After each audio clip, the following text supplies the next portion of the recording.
What is good, Ninja? OJ over here from Player Essence, and welcome to another PE Nintendo Switch and gaming news video. Today, we've got a bunch of great topics for you guys from across the board, so let's go ahead and get right into it. So, Xenoblade Chronicles 2's director looks back on the daunting process of creating art for this massive game. Now, the following information comes from Tetsuya Takahashi-san, director of Xenoblade Chronicles 2 and pretty much legend in the Japanese RPG industry. So the comments are found in the art book that's included with the limited edition that I unboxed, if you want to check that out on my channel here. And the blurb below, Takahashi talks about the creation of the art for Xenoblade Chronicles 2. Now, he says a lot of different things here. I don't think I'm going to go over everything, but I'll go over some of the beginning, then the ending for you guys. So 220. That sounded like a daunting number of pages to fill when I first heard it. But when I saw just how much artwork had been created in total, I came to realize that maybe,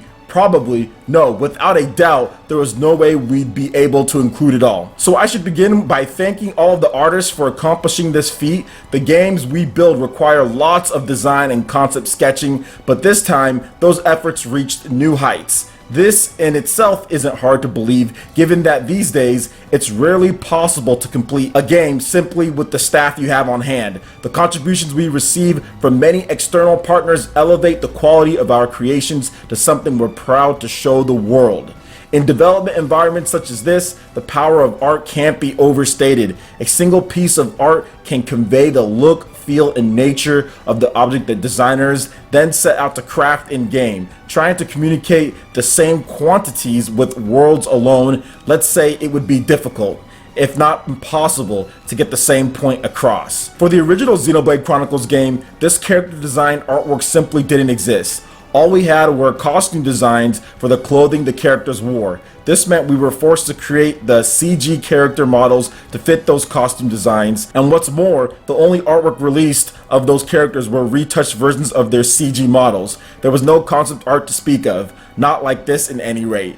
This exposes one of our shortcomings at Monolith, but for this project, Saito-san and Tetsuya Nomura covered art and supported us on the character design front, and I'm truly thankful to them for their efforts. On the other hand, at Monolith, we pride ourselves on our design of backgrounds and technological gadgets. When I'm setting out to make a game, nothing stokes my creative fires more than all the detailed, high-quality assets our artists turn out, and I'm incredibly grateful to them. As I wrote this on an evening in August, just before our game masters up, I'm still not quite sure how many pieces of art will be included in the book you're holding, but if the selections included here help to convey the craft and care we pour into our creations, I'll feel we've done our job well. So this was actually really cool to see. He had a little bit more. I didn't include everything in there, but the art in this game is beautiful. What they've been able to create is beautiful, and I'm just so happy that I'm able to support and they're able to get this game out in the first year. Xenoblade Chronicles 2 is a beauty to see, and it kind of shows you the progression that they've made as far as from the beginning with Xenoblade Chronicles to this point. Things have just gotten bigger and better for them, and I can't wait to see Monolith Soft's next project.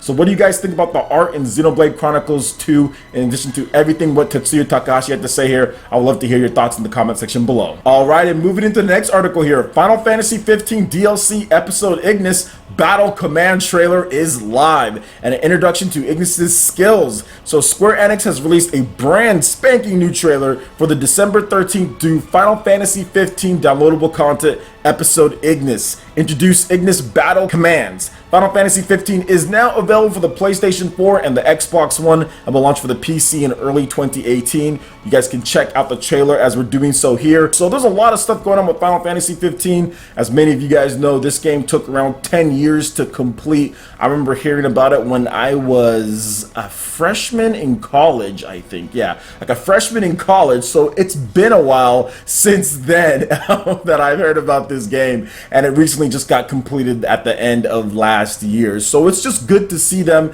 as far as their creations come to life. This has been a long time coming, and because of the length of this game, some people are saying that this game should just die. Why are they continuing to make stuff for this game? You guys have to realize that Square Enix probably invested a small fortune into this game. Seriously, they probably poured millions upon millions of dollars into this game, and then on top of that, you have the marketing. They're going to create and use every single aspect that that they have within this engine in order to squeeze out as much money as they can with the small of team as possible in order to do that. Maybe new developers, designers, whatever the case is, other people working on newer projects. They're going to try to squeeze out everything they can within what they've done with this game. So expect more DLC, expect more content, expect more multiplayer, expect more mobile games, the Final Fantasy 15 mobile. Expect all of that for at least another year or so when it comes to Final Fantasy 15. And I wouldn't be surprised if it's even longer than that, so they just stretch it out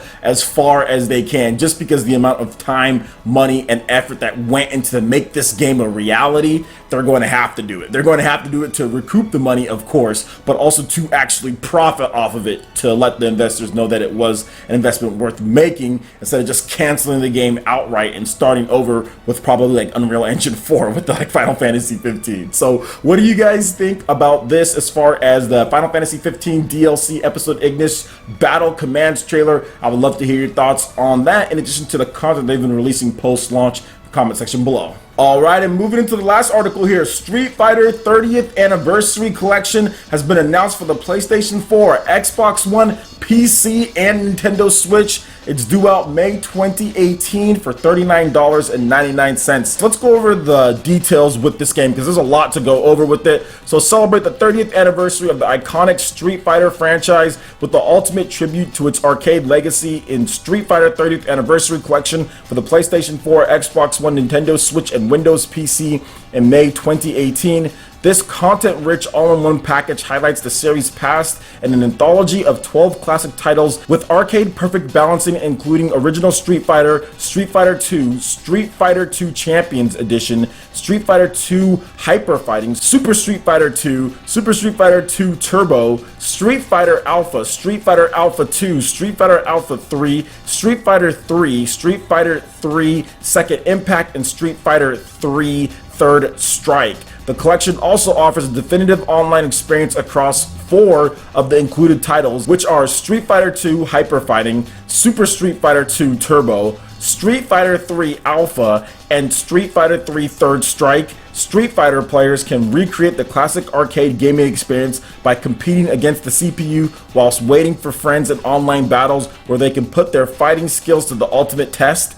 Fans of the series can also enjoy diving into the past 30 years of Street Fighter history with rich character bios, a huge museum mode including never-before-seen art, an interactive timeline, and listen to tracks in the music player. Here are some of the gameplay features for the game. Celebrate 30 years of the most iconic fighting game series. The hit series with over 39 million units in global sales returns for its 30th anniversary celebration with a compilation of 12 classic arcade titles in one package on PlayStation 4, Xbox One, Nintendo Switch, and Windows PC.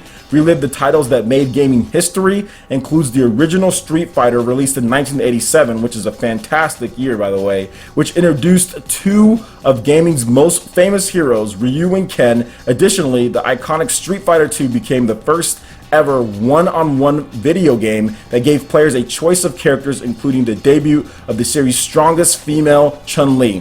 Street Fighter 3 continues the core numbered series and was the first game to introduce the parry attack.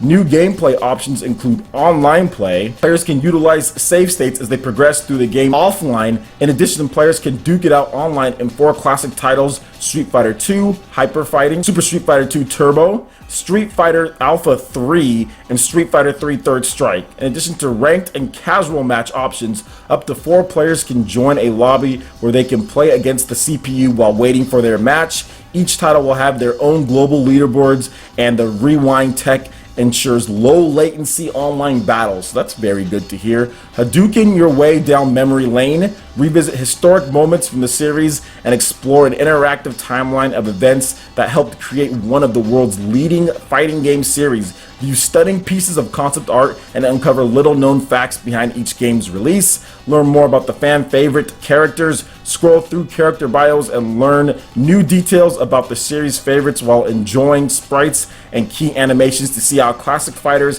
have evolved over time. remember the tunes. Sit back and enjoy the most memorable Street Fighter tracks from the collection in the music player. They've got the debut trailer, plus there's art as well. With this announcement, a lot of people are saying, man, Street Fighter on the Nintendo Switch is super overpriced because that was $40 and it was just one game, although it did have some new enhancements and different stuff, different modes and things like that. You're getting so much more here for pretty much the same price, and you're getting online play across 4 different titles. You're just not getting anything as far as new added in. There's no new actual game modes added in here. There's just really refined game modes that they've already done, and then just online play for you to play on there, and then just like concept art and stuff like that. So it's cool that it's coming to Nintendo Switch. Some people have been complaining about the lack of Capcom support in addition to fighting games on the Nintendo Switch, and here we go. We got some more for you, and it seems like Capcom is hell-bent on throwing every single classic franchise on the Nintendo Switch in 2018, with Mega Man games coming with the Legacy Collection 1 and 2, plus Mega Man 11. On top of that, you have the X series as well, plus the Street Fighter 30th Anniversary Collection.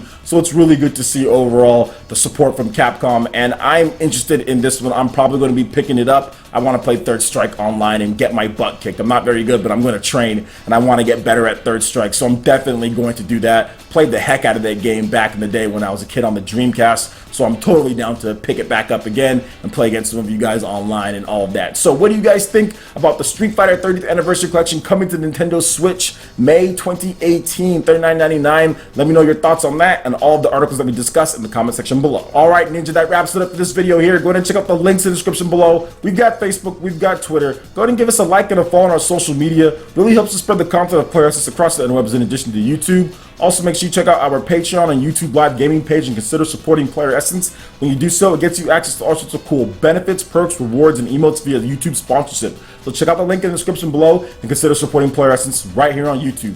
Hit that like button if you did like this video. Lets me know you guys want more content like this going forward in the future. And subscribe to Player Essence for the latest RPG, Japanese, and Nintendo gaming news. Thank you so much for watching, and we'll catch you for the next video. Peace.